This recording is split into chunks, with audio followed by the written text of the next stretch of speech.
အမကိုလာလေးကြတယ်စင်ကာပူမှာဘာလုပ်ရင်ကောင်းမလဲတဲ့ဘယ်လိုလေးလုပ်ကမလဲတဲ့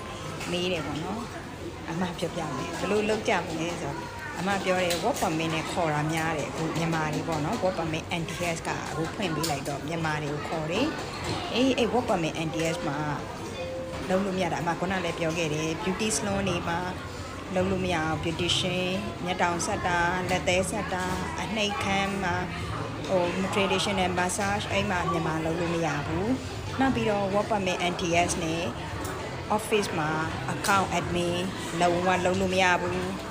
เนาะအဲ့တော့ဆိုတော့သူတို့က possession တွေနဲ့တခြားဟာတွေနဲ့ခေါ်လိုက်မယ်เนาะနောက်အဲ့ဒါတွေကိုတော့ expert နဲ့ဆိုရင်တော့ခုနအမပြောခဲ့တဲ့ဒီအကုန်လုံးကလုပ်လို့ရပါတယ်နောက်ပြီးတော့ bubble tea shop မှာ 7-Eleven မှာနောက်ပြီးတော့ဗာ sing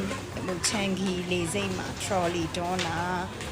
အဲ့ဒါတွေမှခေါ်တာတွေ့တယ်အဲ့ဒါတွေဘယ်မှအလုပ်လုပ်လို့မရဘူးဘာလို့လဲဆိုတော့အဲ့ဒါတွေကသူတို့နိုင်ငံသားရဲ့ပတ်တိုင်းလုပ်တွေပါနင်တို့မပေးပါဘူး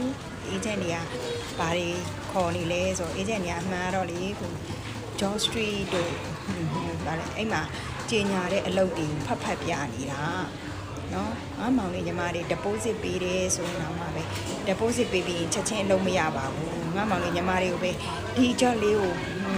interview ဖို့အတွက်တင်ကြည့်အလုပ်တင်ကြည့်ကို job ကိုအလုပ်တင်ကြည့်အမှန်ဆိုရင်သူတို့က agent ကယူထားတယ်ပြီးတော့ငါမောင်လေးညီမတွေဘာလုပ်တတ်လဲဆိုတာမေးထားပြီးပြီ CV ပေးထားပြီးပြီဆိုရင်ဒီ CV နဲ့တင့်တော်တဲ့အလုပ်ကိုသူတို့ရှာပေးရမှာမဟုတ်ဘူးလားဘယ်နဲ့သူဒီလာသမျှအလုပ်တွေအကုန်လုံးကိုမဖြစ်ရတာလေ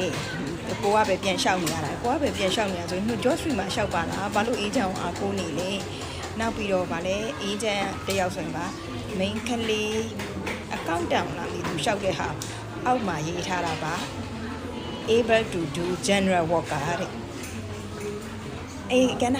agent အင်္ဂလိပ်စာမဖတ်တတ်ဘူးလေအကောင့်လုပ်တဲ့သူကဘယ်လို general worker လုပ်နိုင်မှာလဲနောက်ပြီးတော့ရေးထားတာဗာသူတို့ခေါ်တာ HR position ကိုအလုပ်ရသွားပြီပေါ့နော်ဆိုပြီးတော့အလုပ်ရဲ့ဟို sign contract ဆိုတဲ့သူတို့ agent နဲ့ထိုးတဲ့ contract စာရွက်လေးတင်ထားတာအောက်ဆုံးမှာရေးထားတာ HR အလုပ်က12နာရီလောက်ကနေတဲ့ပြီးတော့တဲ့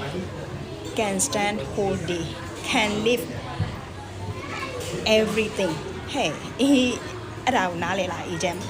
ဟမ်အင်္ဂလိပ်လိုနားလဲလား HR ဘာဖြစ်လို့12တနေ့ကိုမတက်ရက်နေရမှာ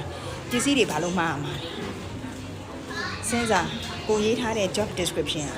ကိုခေါ်တဲ့ title နဲ့တူလားအင်္ဂလိပ်စာတက်